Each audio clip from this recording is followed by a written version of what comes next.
नाज़रीन, एक बार फिर से आपको खुश आमदीद कहेंगे। रहमत रमज़ान में इस वक्त हमने अयाज़ अपने नाज़रीन को लेकर जाना है कैपिटल के किचन में, क्योंकि इफ्तार का वक्त करीब है और इस वक्त इफ्तार की तैयारियां हर घर में हो रही होती हैं। तो हम भी रोज़ाना इफ्तार के टाइम एक रेसिपी आपको बनाना सिखाते हैं। तो चलते हैं इरम की जानिब। जी इरम। अस्सलामुअलैकुम, वेलकम टू कराची स्टूडियो। मैं हूं आपकी शेफ़ इरम मनीस और आपको वेलकम करती हूं रमज़ान कैपिटल किचन में। आज जो मैं आपके साथ डिश शेयर करने जा रही हूँ वो बहुत ही यूनिक है और उसके साथ साथ ग़िज़ाइयत से भरपूर है, क्योंकि इसमें हम वेजिटेबल्स इस्तेमाल करेंगे जो कि बहुत आला होंगी और आपकी सेहत के लिए भी बहुत अच्छी हैं। लेकिन उससे पहले मैं इस्लामाबाद का शुक्रिया अदा करना चाहती हूँ कि वो मेरे खानों को पसंद करें और उनकी तारीफ़ करें। लेकिन कुछ भी पकाने से पहले या खाने से पहले हैंड वॉश करना बहुत ज़रूरी होते हैं। तो चलते हैं डेटॉल हैंड वॉश की तरफ। हमें खाना पकाने से पहले या कुछ भी खाने से पहले हैंड वॉश करना बहुत ज़रूरी है, क्योंकि हम पूरा दिन बहुत से काम करते हैं और जो हमारे हाथ हैं फिर उनमें जर्म्स होते हैं, बैक्टीरियाज़ होते हैं, फिर वो हमारे अंदर जाएंगे और हमें नुकसान पहुंचाएंगे। इसी के साथ जो है हमें हमारे हैंड जो है हमेशा क्लीन करने चाहिए ताकि हम जो खाएँ और हम लोग बिल्कुल सेहतमंद हों। और इसी के साथ पाकिस्तान भर की माओं का भरोसा है डेटॉल हैंड वॉश पे, क्योंकि माँ माने सिर्फ डेटॉल का धुला। इसी के साथ जो मैं आज आपके लिए बनाने जा रही हूँ वो है बारबेक्यू पराठा। ये बहुत ही मज़े का होता है और उम्मीद है आपको पसंद भी आएगा। तो इसके साथ ही मैं आपको इंग्रेडिएंट्स नोट डाउन करवाना चाहूँगी। आप प्लीज़ जल्दी से इंग्रेडिएंट्स नोट कर लें। इसमें जो चीज़ इस्तेमाल होगी वो है आटा, जो मैंने पहले गूंद के रख लिया था। साथ ही थोड़ा सा खुश्क आटा रखा है, उसको बेलने में काम आएगा। उसी के साथ गाजर जो है, थोड़ी सी आपने जो है गोश्त लेना है, चाहे वो मुर्गी का ले ले चाहे वो बीफ का ले ले, ये आपके ऊपर है। इसी के साथ टिक्का मसाला, लहसुन अदरक का पेस्ट और घी और नमक। और इसी के साथ जो है शिमला मिर्च, हरी प्याज और बंद गोभी हम यूज़ करेंगे। चलते हम अपनी रेसिपी बनाने की तरफ चलते हैं। और सबसे पहले हमें जो है वो चिकन बॉयल होने के लिए रखना है, क्योंकि इसको बॉयल होने में टाइम लगेगा और जितने में ये बॉयल होगा हम अपने बाकी काम भी कर लेंगे। तो इसी के साथ मैं चूल्हा जो है वो जला लेती हूँ। तकरीबन आप जितना भी आपके पास चिकन होगा उस हिसाब से आप पानी डालें। मैं तकरीबन 1 गिलास जो है वो पानी डाल रही हूँ। चलिए मैं 2 गिलास ले लेती हूँ, इससे इनफ। 2 गिलास बहुत होते हैं, क्योंकि चिकन है, चिकन जो है बहुत जल्दी जो है वो गल जाता है। इसमें इतना कोई हम लोगों को पानी डालने की ज़रूरत नहीं होती। चलिए ये जितने में बॉईल होता है हम अपने पेड़े बनाने शुरू कर लेते हैं। जो पेड़े हैं वो थोड़े से डिफरेंट तरीके से आपने बनाने हैं। जिस तरह कि आप पराठे बना रहे होते हैं उस तरह आपने पेड़े बनाने हैं। इसी के साथ मैं पेड़े बनाना जो है वो शुरू करती हूँ। आपने बिल्कुल छोटे छोटे लेने हैं पेड़े, क्योंकि हमने जो है इसके अंदर मसाला भरना है और मसाला भरने के बाद जो है हमने 2 पेड़ों की 1 रोटी बनानी है। तो जितने छोटे आप बना सके उतना अच्छा है। अगर आप चाहें तो पराठे जब आप पराठे बना रहे होते हैं तो आप उसमें थोड़ा सा मीठा सोडा ऐड कर लें, थोड़ा सा दूध ऐड कर लें आटा गूंथते वक्त, तो वो जो पराठे हैं वो बहुत ही मज़े के बनते हैं और इसके साथ साथ वो आराम से खाए भी जाते हैं। जैसा कुछ लोग होते हैं जो बूढ़े होते हैं, उनसे जो है सख्त चीज़ें खाई नहीं जाती, सख्त रोटी नहीं खाई जाती, तो ऐसे में वो जो है उनको बहुत फ़ायदा भी देगा और वो ईज़िली उसको खा भी लेंगे। आपने छोटी सी रोटी बेल लेनी है। जिससे आप इसे बेल लें तो आपने जो है इसके ऊपर घी लगा लेना है।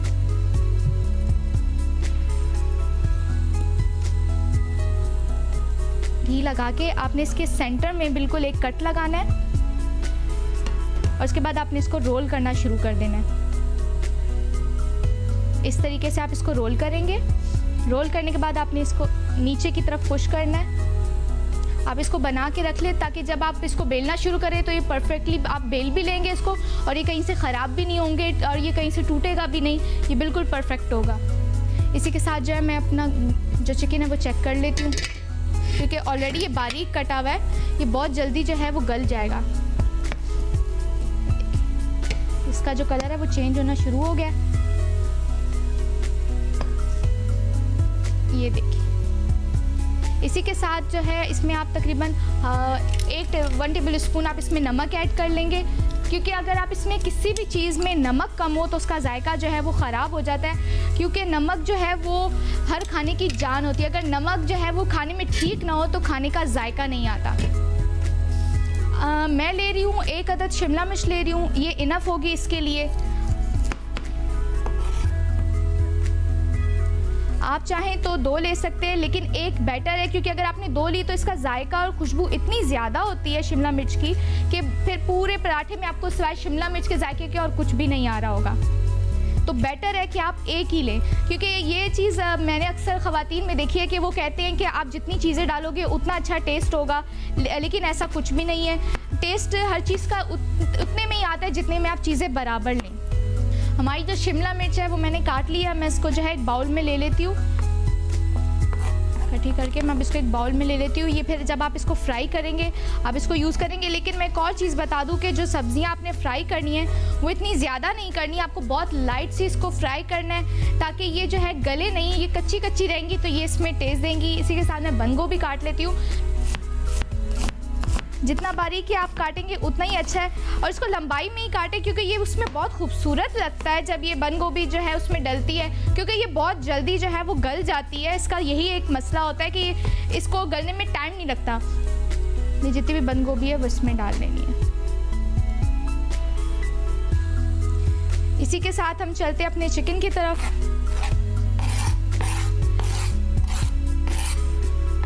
अच्छा, पराठे जो हैं उनके जो पेड़े वो अपनी जगह पे सेट हो चुके हैं। अब आपने सिर्फ इसको बेलना है। मैं तो एक बना रही हूँ, आप चाहे तो 2 भी बना सकते हैं, 3 भी बना सकते हैं, ये तो आपके ऊपर है कि आप कितना खाना चाहेंगे।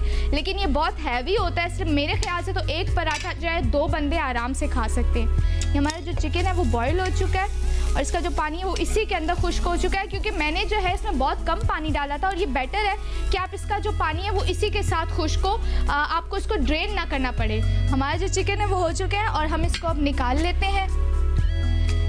ये देखिए बिल्कुल जो है इसका पानी जो हमने बिल्कुल ड्राई कर लिया था इसी के अंदर। तो आपने अब बस ये चिकन लेना है और इसको रेशा रेशा कर लेना है आपने, ताकि जो है पराठों में ये अच्छी तरह मिक्स हो जाए। इसी के साथ आप इसको रेशा रेशा कर लेंगे।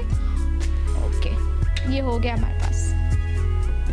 जो चिकन है वो मैंने रेशा करके रख लिया। अब हम इन सारी चिकन को फिर 1 बाय 1 सब्जियां डाल के हम इन्हें फ्राई करेंगे। आपको बहुत हाई फ्लेम पे इसको फ्राई करना है ताकि ये जो है सब्जियां पानी ना छोड़े, क्योंकि अगर इन्होंने पानी छोड़ा तो फिर ये नरम पड़ जाएंगी, फिर टेस्ट ख़राब हो जाएगा। इसी के साथ हम तकरीबन 2 टेबल स्पून जो है वो ऑयल लेंगे। बिल्कुल थोड़ा सा आपने ऑयल लेना है, और जो ऑयल मैं यूज़ कर रही हूँ वो है मीज़ान कुकिंग ऑयल, क्योंकि ये 100% पाकिस्तानी ब्रांड है और इसके अलावा हर चीज़ मीज़ान में अच्छी लगती है। तो मैं तकरीबन 2 टेबल स्पून जो है इसमें ऑयल ले रही हूँ। ये हमने ऑयल ले लिया और अब आपने इसको 1 बाय 1 जो है आपने सारी जो इसमें चिकन है सब्जियां हैं वो फ्राई करनी है। सबसे पहले जो है आप इसमें चिकन ऐड कर लेंगे। आपने चिकन ऐड कर लिया। अब थोड़ी से 2 मिनट आपने इसको फ्राई करना है।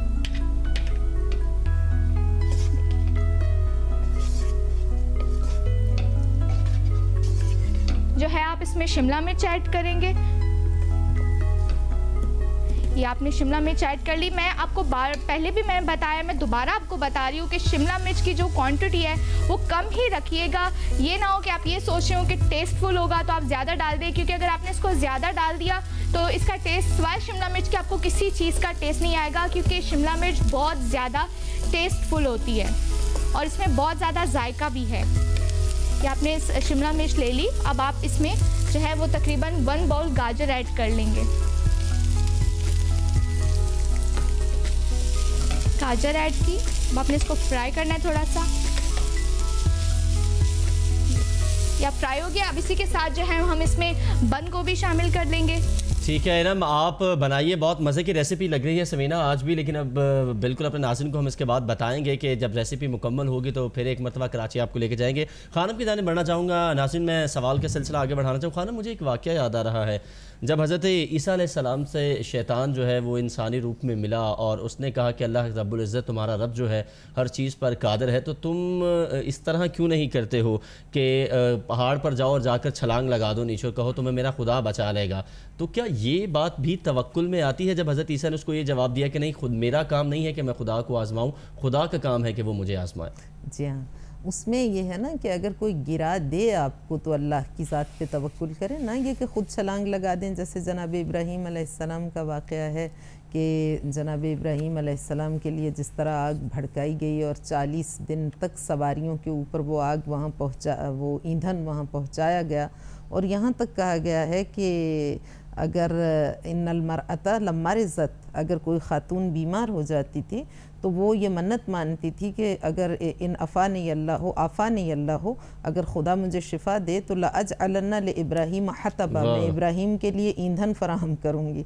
तो 40 दिन तक वहाँ पे भिजवाया गया और फिर जब जनाब इब्राहीम को मंजनीक के ज़रिए से उसमें गिराया गया तो इब्राहीम ने खुदा की ज़ात पे तवक्कुल किया। ये है तवक्कुल का माना। ये नहीं है कि इंसान ख़ुद को कहीं मुसीबत में मुब्तला करके कहे कि खुदा मुझे बचा लेगा, बल्कि जब दूसरे उसके लिए मुश्किलात पैदा करते हैं तो वो खुदा की ज़ात पे तवक्कुल करे। और फिर जनाब इब्राहीम अलैहिस्सलाम तो तौहीद के ऐसे हीरो हैं कि उन्होंने तो तवक्कुल की वो मिसाल कायम की कि अंगारों के जिगर पिघलने लगे उनके सब्र व ज़ब्त व तहम्मुल को देख के। और कुरान करीम को ये कहना पड़ा कि फ़कुलना या नारुकूनी बरदम व सलामन अला इब्राहीम, अगर ये ना कहते कि ए आग इब्राहीम के लिए पैगाम सलामती बन जा, तो जो इब्राहीम ने मुजाहरा किया था उससे आग नुक्ता इंजमाद से नीचे गिर जाती। अच्छा खाना, और हज़रत इब्राहीम और हज़रत यूसुफ के वाक़े में क्या फ़र्क है कुरान करीम में? क्या हज़रत यूसुफ अलैहिस्सलाम के बारे में हज़रत ये लोग जो समझते हैं ये जहालत है, जो ये कहते हैं कि नाऊज़ु बिल्लाह हज़रत यूसुफ अलैहिस्सलाम ने कोई तवक्कुल के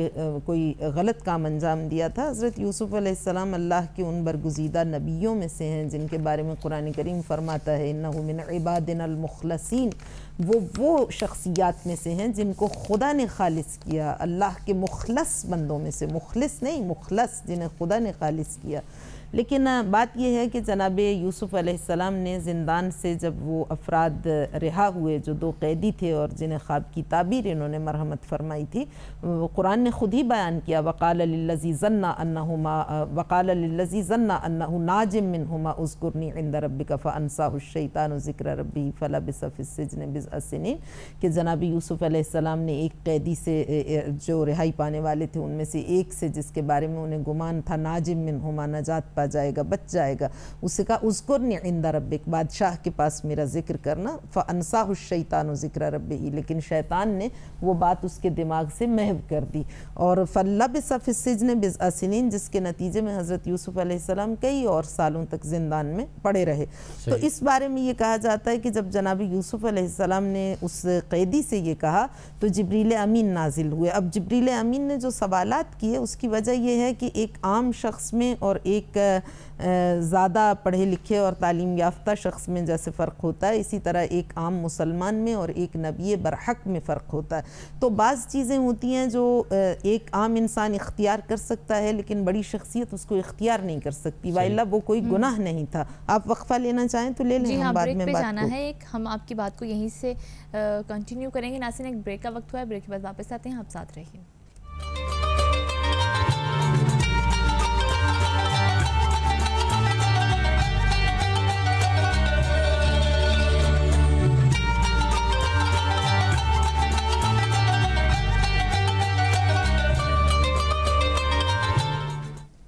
एक बार फिर से नाज़रीन आपका खैर मकदम करते हैं खुसूसी रमज़ान ट्रांसमिशन रहमत रमज़ान में। अभी हमें बढ़ना है नात रसूल मकबूल सल्लल्लाहु अलैहि वसल्लम के जानिब, और अभी मनकबत की हमने फरमाइश की है। आसिम अयूब कादिर साहब हमारे साथ मौजूद हैं और उस मनकबत से पहले जिस हस्ती की शान में वो मनकबत पढ़ने जा रहे हैं, मैं चाहूँगा कि मैं अपनी हाज़िरी उनकी बारगाह में लगवा सकूँ। बहुत खूबसूरत अंदाज में शायर ने ये कहा कि ज़मीं से आसमान तक हुसैन ही हुसैन है, ज़मीं से आसमान तक हुसैन ही हुसैन है, मकान से ला मकान तक हुसैन ही हुसैन है।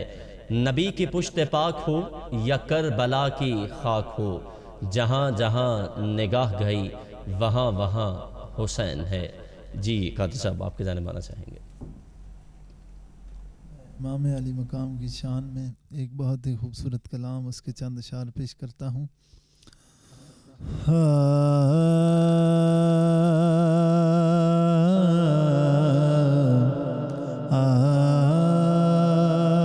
न पूछिए कि क्या हुसैन है, न पूछिए कि क्या हुसैन है, ऐसा बादशाह हुसैन है, मेरा हुसैन है, ऐसा बादशाह हुसैन है। ये बात किस कदर कह गए मोइनुद्दीन के दीन की पनाह हुसैन है, मेरा हुसैन है, दीन की पनाह हुसैन है।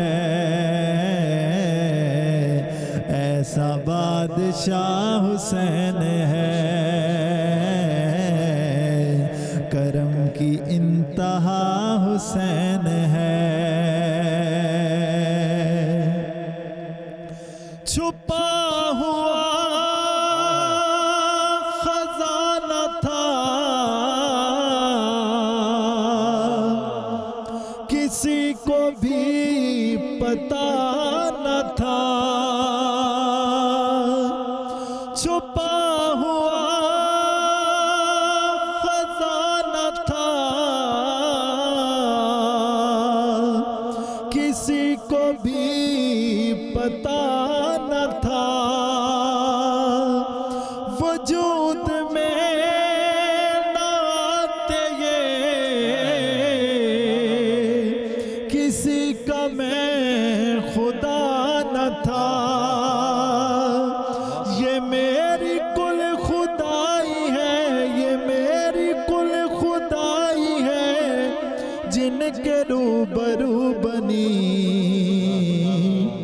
वो पांचवा गवाह हुसैन है, मेरा हुसैन है। वो पांचवा गवाह हुसैन है, मेरा हुसैन है। वो पांचवा गवाह हुसैन है। फना के बाद फिर मुझे नई हयात मिल गई। फना के बाद फिर मुझे नई हयात मिल गई। फिशार से अज़ाब से मुझे निजात मिल गई। सवाल जब किया गया, सवाल जब किया गया, सवाल जब किया गया, है कौन तेरा रहनुमा, तो मैंने कह दिया हुसैन है, मेरा हुसैन है। तो मैंने कह दिया हुसैन है। ऐसा बादशाह हुसैन है। मैं बताऊं क्या हुसैन है, मेरा हुसैन है। करम की इंतहा हुसैन है, मेरा हुसैन है। ऐसा बादशाह हुसैन है।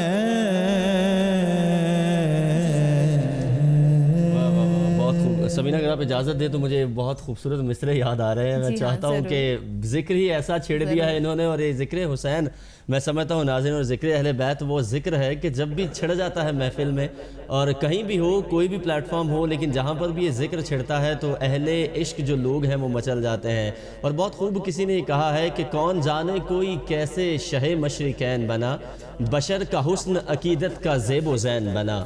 कौन जाने कि कोई कैसे शहे मशरिकैन बना, बशर का हुस्न अकीदत का ज़ेब व ज़ैन बना।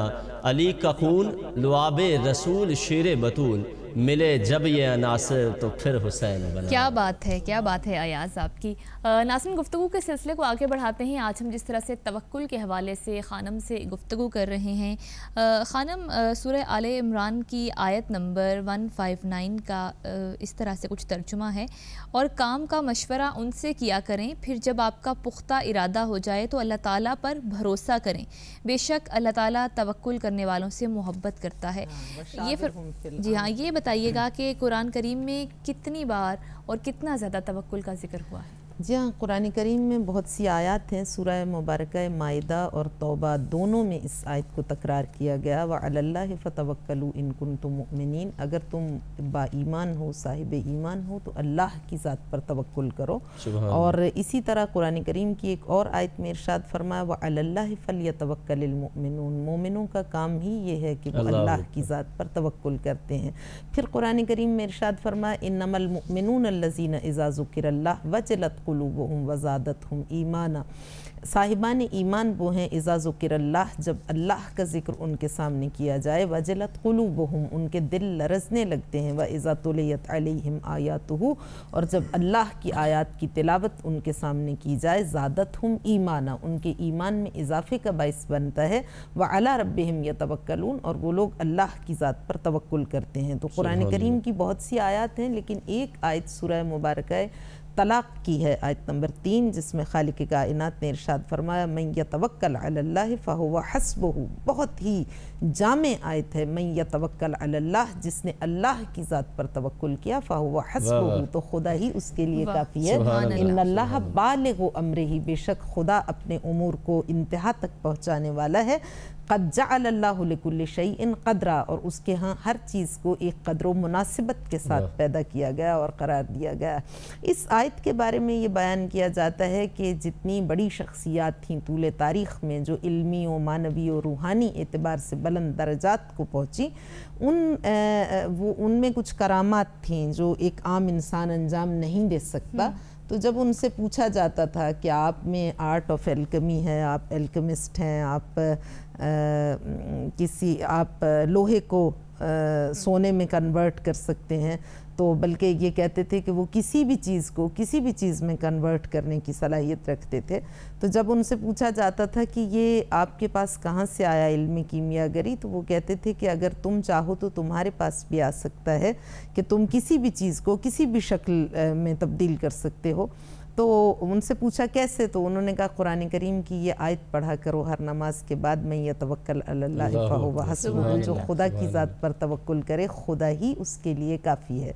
और दूसरे मकामात पर भी कुरान करीम इरशाद फरमाता है, इन्नहु लैसा लहू सुल्तानुन अलल्लज़ीना आमनु व अला रब्बिहिम यतवक्कलून, शैतान सिर्फ उन लोगों पर मुसल्लत नहीं हो सकता जो ज़ात इलाही पर तवक्कुल करते हैं। और हदीस मुबारक में फरमाया कि मन अहब्बा अन यकून अक़वन नास फलयतवक्कल अलल्लाह व मन तवक्कल अलल्लाह, जिसने खुदा की ज़ात पर तवक्कुल किया, ला युग़लब, उस पर कोई गालिब नहीं आ सकता। व मन इहतसम बिल्लाह, और जिसने खुदा की ज़ात के साथ अपना रिश्ता बरकरार कर लिया, ला युहज़म, उसे कोई तोड़ नहीं सकता।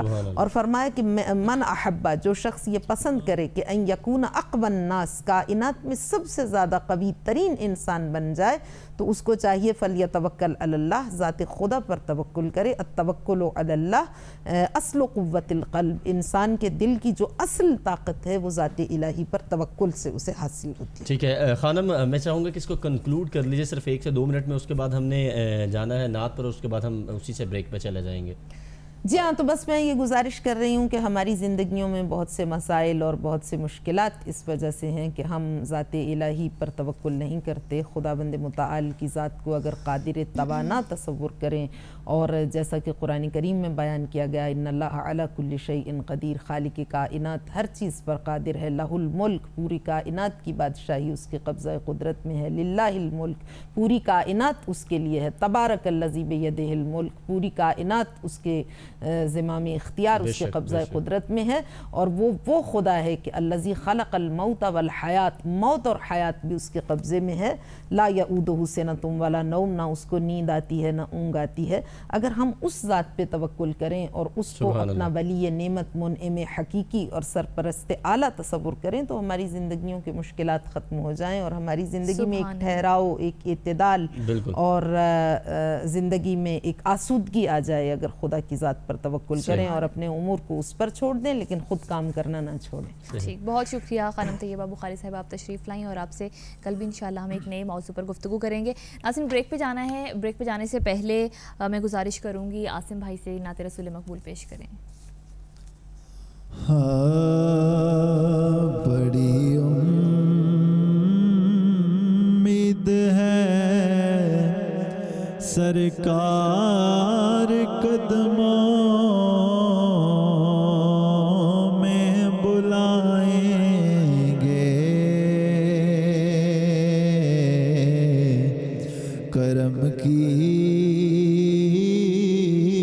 जब नजर होगी मदीने हम भी जाएंगे।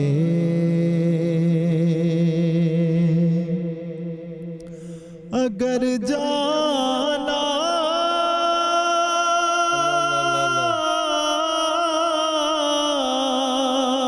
मदीने में हुआ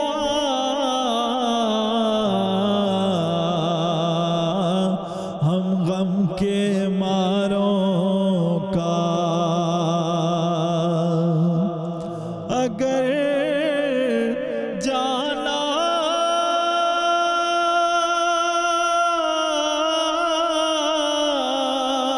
मदीने में हुआ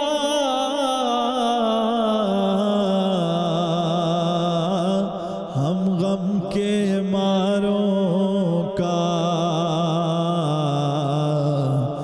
मकीने गुंबदे खजरा को हाले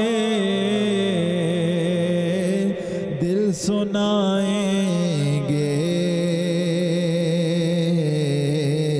मकीने गुंबदे खजरा को हाले दिल सुनाएंगे। कसम अल्लाह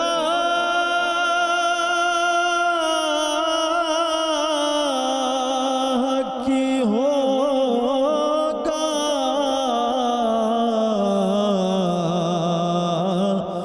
वो मंजर दीद के काबिल। कसम